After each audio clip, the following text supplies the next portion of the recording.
שעשה ניסים לאבותינו ולאמותינו בימים ההם ובזמן. Did you know that Adam, the first human being, according to the Talmud in tractate Avodah Zarah 8a, celebrated the winter solstice? After Adam was created, he saw the days shorten and was distressed. Upon the turning of the solstice, he noticed the days getting longer, and he celebrated with an 8-day feast.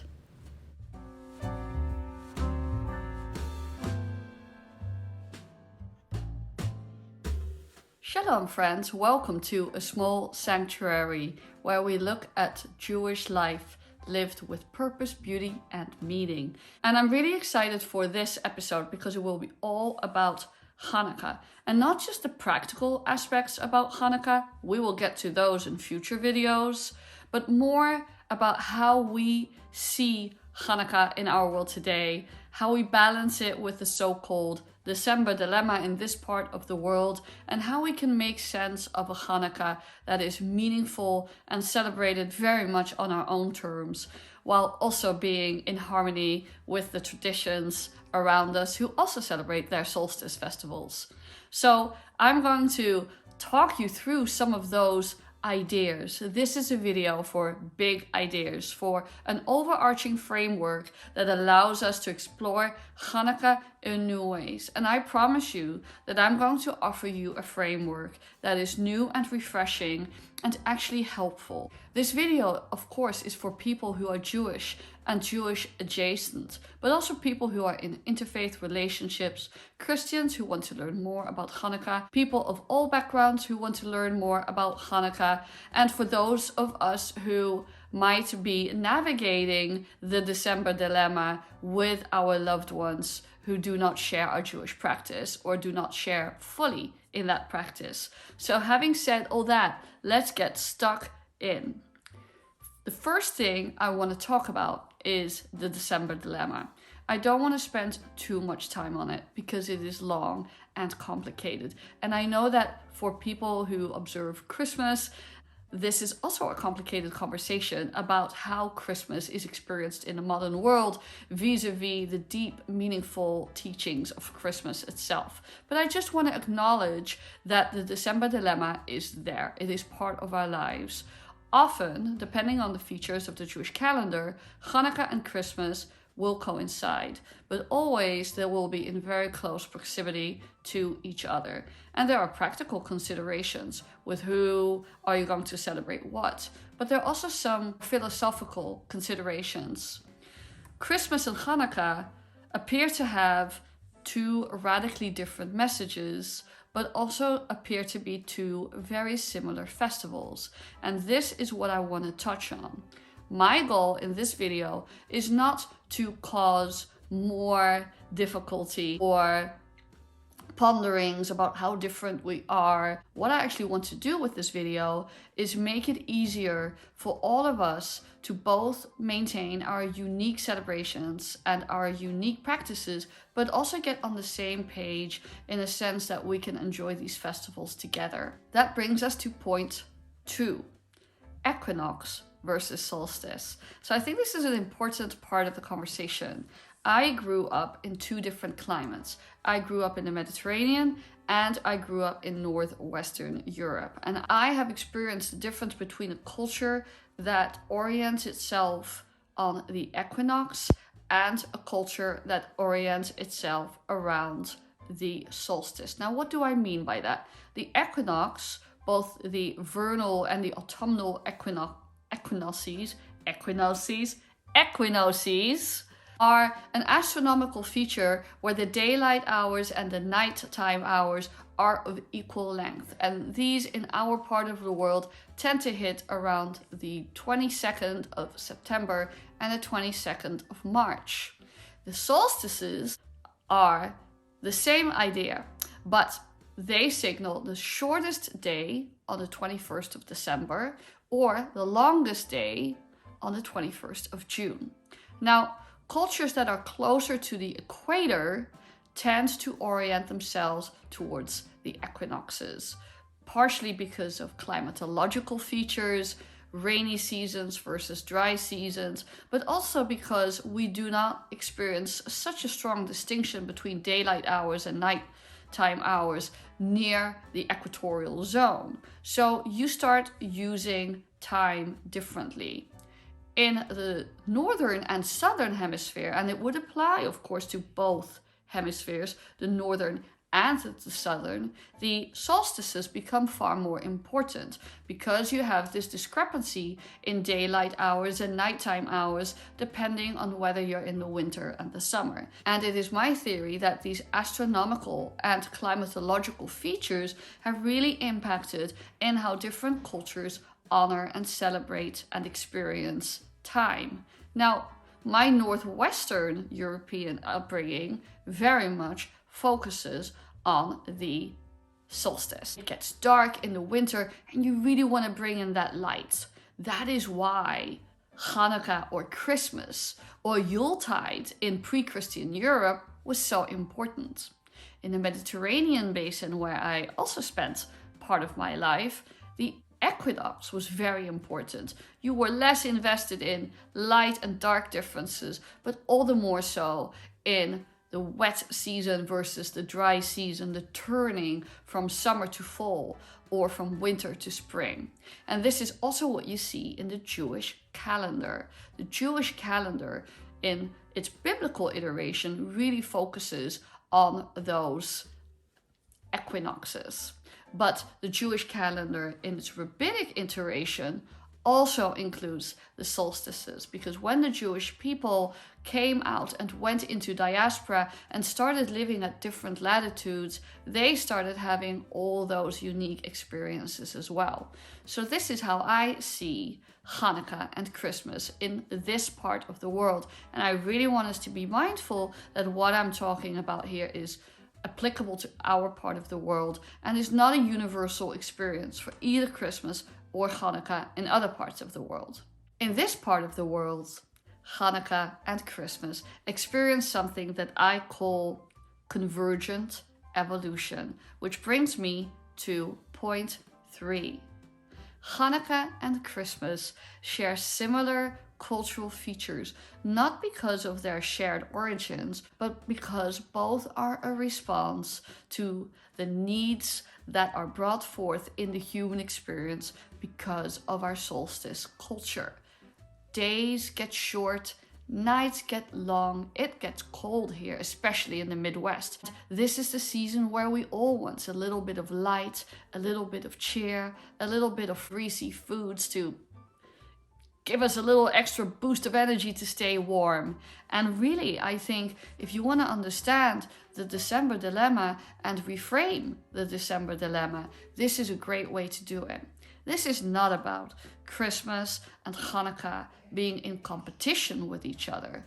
It's about them converging to respond to a similar human need. And once you have that frame, it becomes much easier to appreciate what both holidays is trying to do. That is a really helpful frame. So next time when you're thinking about Hanukkah or Christmas or any other solstice festival for our friends in the pagan community, in the heathen community, in the Hindu community, in the Zoroastrian community, think about what need is this addressing in the human soul, in the human heart. And you will find yourself coming to a place of greater acceptance. Now, I want to focus on point. No, let me try that again. I want to focus on point 4. Point 4 is pride and light. Let's talk a little bit about Hanukkah's evolution, because Hanukkah, like many Jewish holidays, like many Jewish practices, is so layered and so multidimensional and isn't just any one thing. The Hanukkah of the book of Maccabees is a different Hanukkah from the Talmud. In the book of Maccabees, we don't hear anything about a miracle of light. It's all about the resistance of the Seleucid Greeks and Antiochus and reconquering and rededicating the temple and then finding that little cruse of oil. Well, that is part of another narrative. So Maccabean Hanukkah is about resisting the dominant culture, taking pride in who you are, staking a claim for religious freedom, And that is a powerful message. Now, historically, it's a little more complicated than that, but I'm actually not going to go into that right now. I'm going to focus on the positive messages of Hanukkah. The rabbis in the Talmud were a little bit disturbed by some of the historical implications of the original Hanukkah festival, and they reimagined Hanukkah around the theme of light. So this is where the miracle of the cruse of oil that burns for 8 days comes in. And it was the rabbis of the Talmud who took this fairly unassuming minor Jewish festival, which didn't even really have scriptural basis, and turned it into a far more universal solstice festival, speaking to some of these deeper themes of light and dignity and spiritual renewal. Two different missions that they integrated with each other, and all throughout Jewish history, this polarity within Hanukkah has waxed and waned depending on the historical and sociological circumstances we have found ourselves in. Sometimes we need to lean into Jewish particularism and pride. We need to lean into what we are fighting to sustain our own culture, our own unique identity. And other times we want to lean into what we have in common with other cultures. Neither one of these messages is more authentic to the other, which brings me to point 5. Point 5 is that knowing what we have learned about Hanukkah, what are you choosing to do for Hanukkah? Which of these disparate themes are you leaning into? Do you feel called to lean into the Maccabean theme of resistance and resilience and Jewish pride? Or are you called to lean into the Talmudic theme of peace and joy and light and celebrating the solstice and growing the light and pronouncing the miracle of light and of God's love to the whole world? Of course, none of these evolved in a vacuum.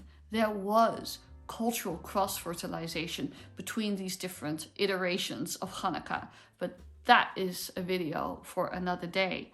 But it does give you the choice, depending on your own desires, your own familial circumstances, how you are as a Jew or a Jewish adjacent person with this festival, to make the choices that are right for you. Do you want to celebrate convergent evolution? Do you want to celebrate the commonalities with the winter season? And for instance, in our part of the world, Christmas? Then there is a basis to do that. Do you want to take a step back and really say, I want to be different this season. I do not want to assimilate into the wider culture. I'm proud of who I am as a Jew, and I'm proud of my holidays and their unique features. Then there's also scope to do that. Which brings me to point 6. Lean into what works best for you. Get creative, but find a way that enhances your joy and your groundedness as a Jewish person in our world today. And we all need to feel grounded in our Judaism with joy and confidence and resilience and love today. Point number 7. I actually should have 8. Wouldn't that be Hanukkah appropriate? Ideas on how to celebrate and how to set boundaries. I can only give you suggestions. It's your journey to figure out what works well for you. But some considerations might be plotted out along the lines that I already described. For me personally and my family, I grew up with a completely secular Christmas. My family were not Christians. We were secular. There was no mention of Jesus or anything like that, but it was a deeply meaningful practice. I loved its warmth, its symbolism, the tree, the decorations, the candles, the togetherness, feasting and gifting. I loved it all. So for me, it is about bringing some of the best elements of those childhood memories into my Hanukkah, but also creating some healthy boundaries that I don't cross. And those boundaries will be different from person to person. The boundaries for me are around, I will decorate quite abundantly for Hanukkah, but this is where I draw the line. I do not invite baubles into my home. To me, that is a cherished memory from my childhood, but that is something I have left behind. I will bring snowflakes into my home because it's a winter festival and I am living in a part of the world that definitely sees snow that time of year.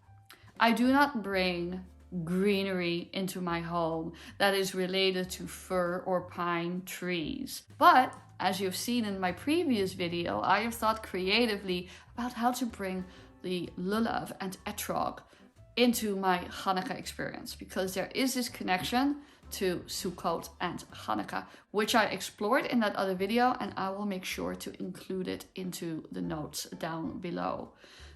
I do bring in childhood recipes. That's really okay. I do bring in gift giving. I actually have a theory that Purim should be the Jewish holiday of gift giving, but it is also okay to acknowledge that we are cycling along with the greater cycles in our wider culture. I don't put up stockings. That to me feels tied in with the mythology of Santa Claus or Saint Nicholas. Now, these are just some of my descriptors. These are not normative. I'm not telling you you should do this or do that. I tend to have a maximalist approach to Hanukkah, but I know that it hasn't always been like that for me. And that is, I guess, perhaps the 8th point. What is the season in your life? When I started out on my Jewish journey, I didn't really care about Hanukkah. I cared about Pesach. I cared about the high holidays.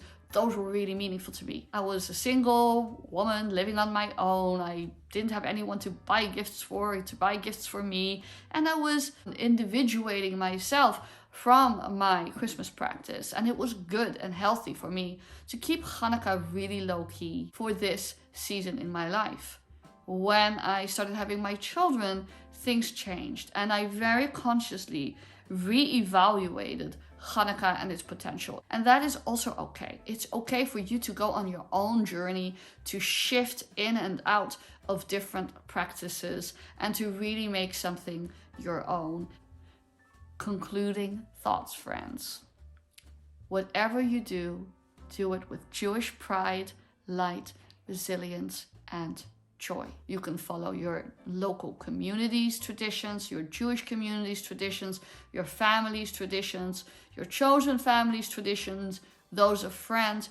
It doesn't matter. What I want to give to you as my Hanukkah gift to you is a sense of your own empowerment. Tone down the anxiety a little bit and turn up the revelry. This is a happy time of year. There are some stressful elements about it too, but it is a happy time of year. Best secret to Jewish continuity and thriving is that we have a strong mission of who we are as a Jewish people, of how we want to shine our light in the world, how we want to shine our light in our own home, how we want to rededicate ourselves to the repair of the world and the message and morality of Judaism, and do that not with a heavy heart, but with a joyous heart, and be happy and find good cheer. And when it's cold as heck outside, fry up those latkes or latkes, however you pronounce them. Fry up your sufganiyot, sing Maoz Tzor, and just have a blast. More Hanukkah content will be coming, but I wanted this video to be our, let's say, conversation starter, and then more videos will follow. I hope you enjoyed this and that this was meaningful to you. It was a little longer than usual. If you like this kind of content, please like and subscribe, hit the notification bell, and leave a comment below. How are you navigating Hanukkah? How can you extend grace to yourself and to others who celebrate other festivals at this time? Wishing you a Chag Urim Sameach, a very happy festival of lights, and I will see you in the next one. Shalom uvracha, with peace and blessings, friends. Bye.